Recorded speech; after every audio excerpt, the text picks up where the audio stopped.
Halo semuanya, pada video kali ini kita akan belajar tentang persamaan linier satu variabel. Apa sih yang dimaksud dengan persamaan linier satu variabel itu? Persamaan linier satu variabel atau singkatannya PLSV adalah persamaan yang memiliki satu variabel dan pangkat tertinggi variabelnya adalah pangkat 1.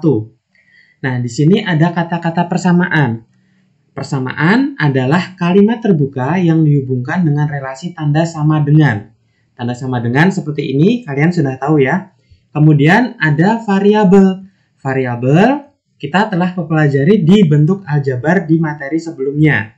Nah, variabel itu adalah lambang pengganti sebuah bilangan yang belum diketahui nilainya dengan jelas. Kita lihat contohnya. Di sini ada 4 contoh. Nah, manakah yang merupakan persamaan linier suatu variabel dan mana yang bukan? Mari kita pelajari. Untuk yang pertama, di sini ada A plus 10 sama dengan 14. Ini merupakan persamaan linier satu variabel, karena variabelnya hanya satu, yaitu A. Kemudian, yang kedua, ada 20 dikurangi 3B sama dengan 26. Ini juga merupakan persamaan linier satu variabel, karena variabelnya cuma ada satu, yaitu B. Kemudian yang ketiga ada 6M dikurangi 5N sama dengan 13. Ini bukan merupakan persamaan linier satu variabel, karena variabelnya ada dua, yaitu M dan N. Nah, ini disebut persamaan linier dua variabel. Kemudian di sini ada negatif 4x kuadrat ditambah 3x sama dengan 12. Nah, ini bukan merupakan persamaan linier satu variabel. Kenapa? Karena di sini variabelnya ada dua, yaitu x kuadrat dan x. Nah, ini karena di sini x-nya berpangkat 2, maka ini disebut dengan persamaan kuadrat. Bisa membedakan ya? Nah, nanti di persamaan linier satu variabel ini, kita lihat dua contoh yang atas ini saja. Nanti kita diminta untuk menentukan nilai dari setiap variabelnya. Di sini ada nilai A dan di sini ada nilai B. Nah, mari kita lihat contoh berikutnya. Nah, di sini kalian diminta untuk menentukan nilai dari M dari bentuk persamaan linier satu variabel berikut. Nah, di sini ada 3 soal.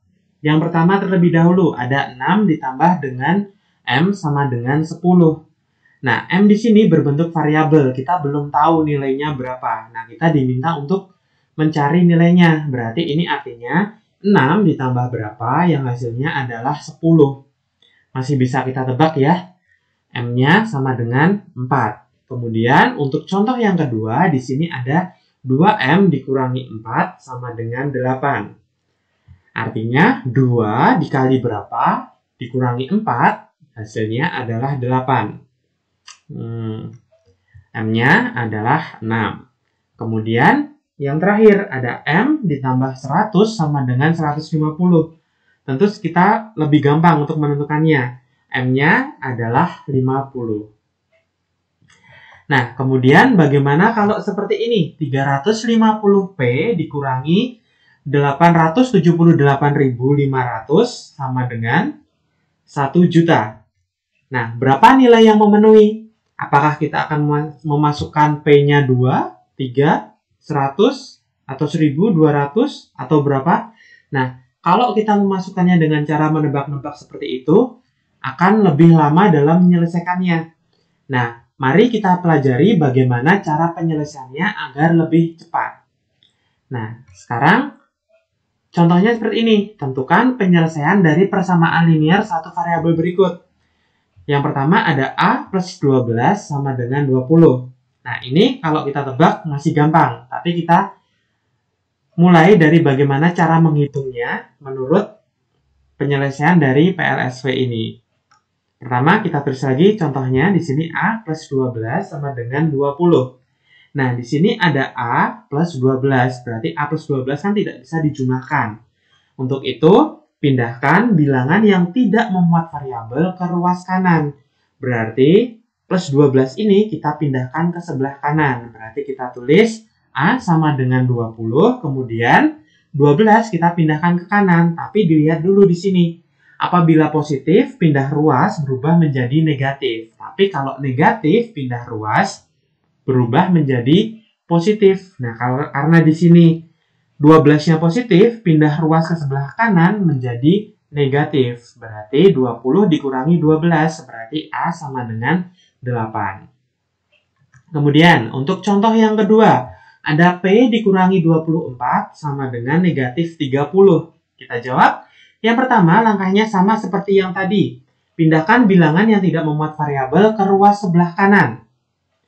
Nah, karena di sini bilangannya negatif 24, berarti kalau negatif pindah ruas berubah menjadi positif. Berarti P sama dengan negatif 30 ditambah dengan 24. Negatif pindah jadi positif, berarti kurang berubah menjadi tambah di sini. Kita hitung negatif 30 ditambah dengan 24. Hasilnya adalah negatif 6. Berarti nilai P yang memenuhi adalah negatif 6. Kemudian untuk soal yang ketiga, ada 3K dikurangi 5 sama dengan 16. Langkah yang pertama sama, pindahkan bilangan yang tidak memuat variabel ke sebelah kanan. Berarti 3K sama dengan 16, kemudian karena negatif 5 berarti berubah menjadi positif. Negatif pindah ruas jadi positif. Berarti 16 ditambah dengan 5. Jadi 3K sama dengan 21. Nah, di sini kita diminta untuk mencari nilai K-nya, bukan 3K. Berarti di sini 3 dikali berapa yang hasilnya adalah 21. Berarti langkah selanjutnya adalah bagi hasilnya dengan bilangan yang ada di depan variabel atau dibagi dengan koefisiennya. Berarti nanti K sama dengan 21 dibagi dengan 3. Bilangan yang ada di depan variabelnya adalah 3. Berarti 21 dibagi dengan 3. Hasilnya adalah K sama dengan 7. Berarti K yang memenuhi adalah 7. Contoh yang keempat. Di sini ada negatif 4M ditambah 15 sama dengan negatif 17. Langkah yang pertama sama, kita pindahkan yang tidak memuat variabel ke sebelah kanan. Selanjutnya, kita tuliskan dulu negatif 4M sama dengan negatif 17. Nah, di sini 15-nya adalah positif. Kalau positif, pindah ruas berubah menjadi negatif. Berarti negatif 17 dikurangi dengan 15. Kita tuliskan hasilnya, berarti negatif 17 dikurangi 15 adalah negatif 32. Berarti negatif 4M sama dengan negatif 32. Karena di depan variabelnya terdapat bilangan yaitu negatif 4, maka kita bagi hasilnya, hasil negatif 32 ini dengan koefisien atau bilangan yang ada di depan variabelnya.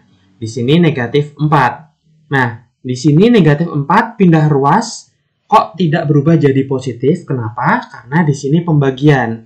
Nah, yang berubah tandanya itu hanya berlaku untuk penjumlahan dan pengurangan saja, bukan di pembagiannya. Jadi kalau dalam pembagiannya sini, kalau di sini negatif, pindah ruas tetap negatif. Kalau pembagian positif, tetap positif. Tapi kalau di penjumlahan dan pengurangan, baru berubah tandanya. Sekarang tinggal kita hitung.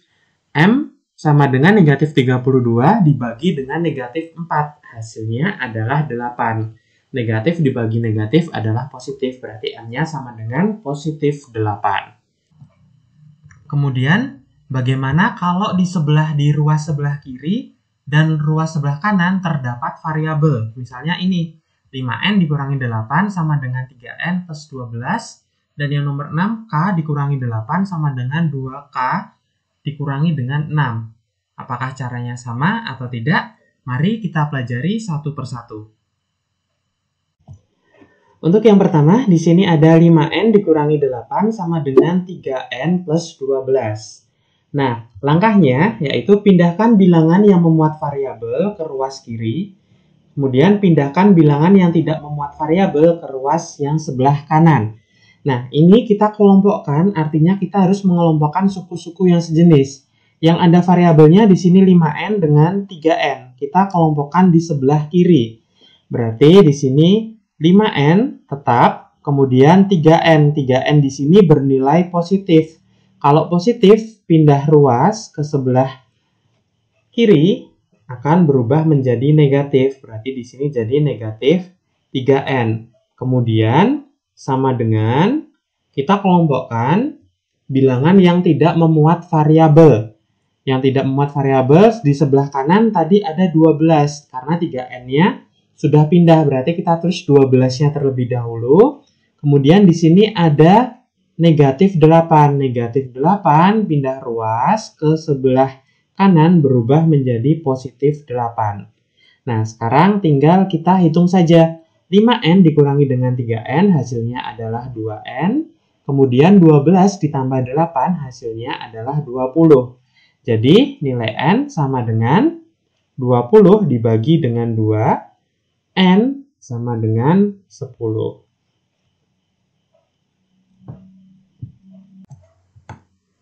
Untuk soal yang terakhir, di sini ada K dikurangi 8 sama dengan 2K dikurangi dengan 6. Langkah-langkahnya sama seperti yang tadi, kita kelompokkan dulu yang sejenis. Variabel yang ada variabelnya kita kelompokkan dengan yang ada variabelnya. Berarti di sini tetap K yang sebelah kiri, kemudian 2K di sini positif. Positif kalau pindah ruas akan menjadi negatif, berarti jadi negatif 2K. Kemudian sama dengan yang sebelah kanan di sini tinggal negatif 6, berarti kita tulis negatif 6-nya terlebih dahulu. Kemudian negatif 8 ini kita pindahkan ke sebelah kanan, negatif pindah ruas menjadi positif, berarti di sini positif 8. Kita hitung K, di sini tidak ada bilangan di depan variabel, berarti harusnya ada angka 1, berarti 1 dikurangi 2 adalah negatif 1, atau bisa kita tuliskan negatif K. Negatif K sama dengan negatif 6 ditambah dengan 8, hasilnya adalah positif 2. Nah, di sini yang diminta adalah nilai K-nya, bukan negatif K. Berarti kalau tidak ada bilangan di depan variabel, berarti artinya di sini ada bilangan 1. Berarti nanti K sama dengan 2 dibagi dengan negatif 1. Berarti K sama dengan negatif 2. Ini adalah hasilnya, K sama dengan negatif 2. Terima kasih telah menonton video ini. Semoga video ini bisa bermanfaat bagi kalian semua. Dan jangan lupa untuk like, comment, and subscribe channel ini agar channel ini bisa berkembang lebih baik lagi. Terima kasih dan selamat belajar.